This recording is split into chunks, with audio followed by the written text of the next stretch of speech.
السلام عليكم ورحمة الله وبركاته. أهلا بكم أعزائي مشاهدي ومتابعين أخبار الكرة في كل مكان. النهاردة معانا مفاجأة تهز مصر. طب إيه يا عم المفاجأة اللي تهز مصر؟ استنونا دلوقتي.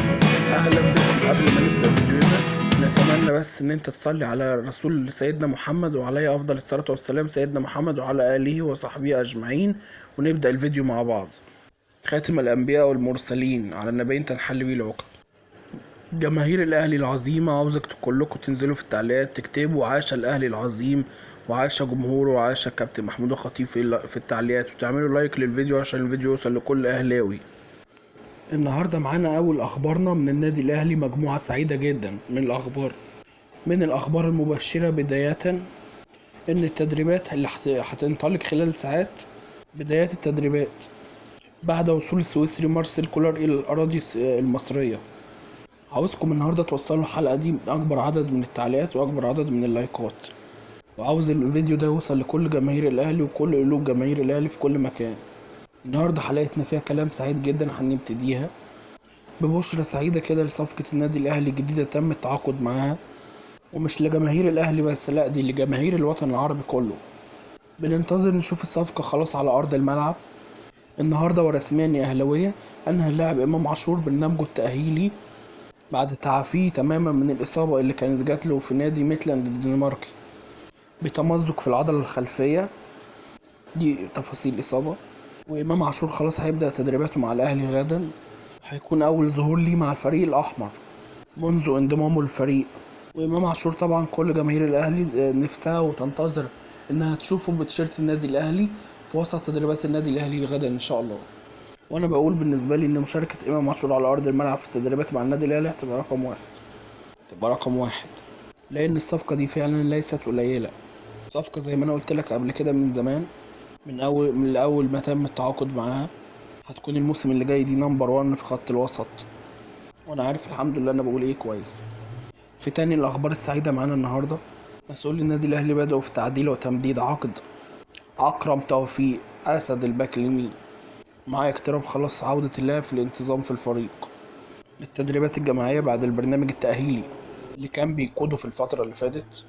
النهاردة إدارة الأهلي وبترغب بشدة استقرت على إنها تحتفظ بأكرم توفيق لأطول فترة ممكنة، باعتباره من اللاعبين المميزين القادرين على صناعة الفارق في خط الدفاع الأهلاوي، خلاف ترضياته ماديا بما يتناسب مع أهمية اللاعب، حيث أنه هو من اللاعبين الجوكر والذين يجدون اللعب في نص الملعب كمدافع، نص ملعب مدافع، واللعب في الباك اليمين والشمال، واللعب في مركز المدافع. أكرم توفيق لعب مع النادي الأهلي 75 مباراة، سجل وصنع 6 أهداف في 4566 دقيقة لعب مع النادي الأهلي. النهاردة في ثالث الأخبار السعيدة اللي هقولها لكم، يلا بينا. في ثالث الملفات السعيدة إن مسؤولي النادي الأهلي خلاص قدروا يتخلصوا من اللاعب والتر فواليا، وخلاص هينتقل للوداد المغربي، الوداد البيضاوي المغربي، في الفترة الصيفية الحالية. والنهاردة فتح خط مفاوضات مع الوداد المغربي من أجل انضمام اللاعب إليه في الصيف المقبل إن شاء الله. وأكدت التقارير أن والتر بواليا سيتواجد في الدار البيضاء في المغرب من أجل الدخول في التوقيع على العقود بشكل رسمي. وأكدت وأشارت أن تعاقد الوداد المغربي مع اللاعب والتر فواليا في صفقة انتقال حر، خاصة بعد ما فسخ اللاعب عقده مع النادي الأهلي بالتراضي مع النادي الأهلي خلال فترة الانتقالات الصيفية الجارية بالتراضي زي ما قلنا لكم. النهارده برضو من الأخبار السعيدة إن بعد رحيله عن النادي الأهلي إن المنتخب بينادي على محمد شريف وبيضمه المعسكر القادم اللي هيكون ضد أثيوبيا في المباراة، وإحنا خلاص أصلا حسمنا التأهل، دي ماتش تحصيل حاصل بعد ما انتقل اللاعب إلى الخليج السعودي.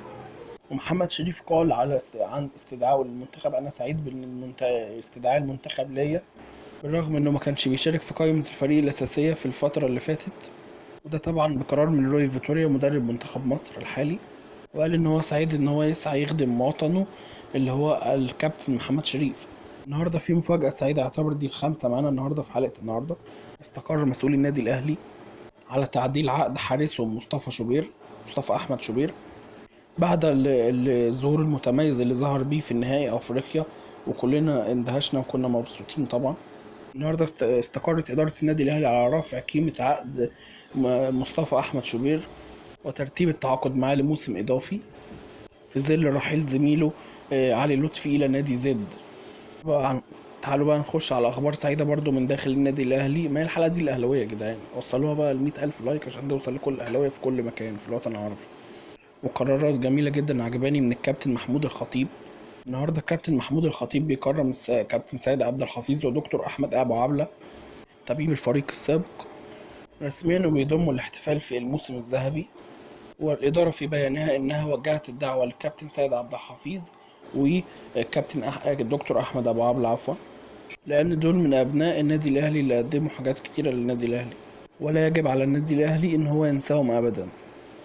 وبالنسبة لموعد سفر بعثة الفريق إلى النمسا، وهيطير الفريق الأسبوع القادم من أجل الدخول في معسكر فترة إعداد، يعني إن شاء الله تكون قوية كده وتخلي اللعيبة زي الفل ونمبر 1 في الدوري وفي كل البطولات، استعدادا طبعا لفترة الإعداد دي لكافة البطولات في الموسم الجديد. والأهلي هيخش، أحب أفكرك، على 6 أو 7 بطولات في الموسم الجديد. وحدد مستر مارسيل كولر 28 موعد السفر إلى النمسا. هيستمر المعسكر حتى 6/9 القادم في النمسا، هيكون النادي الأهلي دخل في تدريبات المفروض غدا أو اليوم، يعني قبل ما يستعدوا يهيئوا نفسهم كده يعني للسفر إلى النمسا.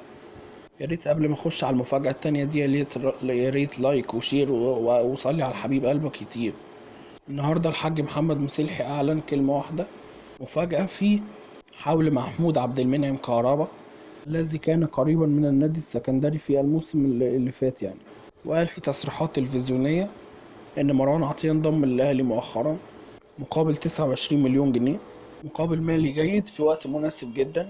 الأهلي تفاوض معانا عن طريق كابتن محمود الخطيب وعادل الكيعي وأمير توفيق، وعرضوا عليا عمار حمدي ومحمد محمود وكهربا من ضمن الصفقة، وأنا رفضت ضم كهربا. قلت وقتها ده لاعب كبير ولكن في مشاكل ومستحقات عليه. وقال كمان إن شهر 11 واحد هيترفع العقاب، بس ما كنتش مصدق هيترفع ولا لأ، كنت خايف أدخل في دوامة. طيب خلاص يا أهلاوية بقى، تعالوا نشوف الكابتن محمود الخطيب وكابتن خالد بيبو عملوا إيه النهاردة. خطوة جيدة جدا من أجل غلق والاستقرار داخل الفريق الأهلاوي. بيعقد الكابتن خالد بيبو جلسة جديدة مع المغربي رضا سليم قبل الانتظام في التدريبات الجماعية التي هتقام اليوم أو غدا. بيرغب الكابتن خالد بيبو في تعريف رضا سليم نظام ومبادئ وسيستم النادي الأهلي حتى يصبح كل طرف في النادي الأهلي مؤهل أمام اللعب والفرصة ويكون جاهز للفرصة. يعني يا جماعة بالبساطة كده خالد بيبو عاوز يفهمه اللوائح والقوانين والسيستم ونظام النادي الأهلي. كمان هنتكلم على صفقة النادي الأهلي اللي خلاص أوشكت على الانتهاء، إن جوستافو دي سوزا. يا ريت تكتبوا لنا في التعليقات توقعاتكم للمهاجم الجديد من وجهة نظركم. اتنين المفاضلة بينهم بين غنديري دياماتا وجوستافو دي سوزا. سعدت جدا بيكم النهارده يا أهلاوية.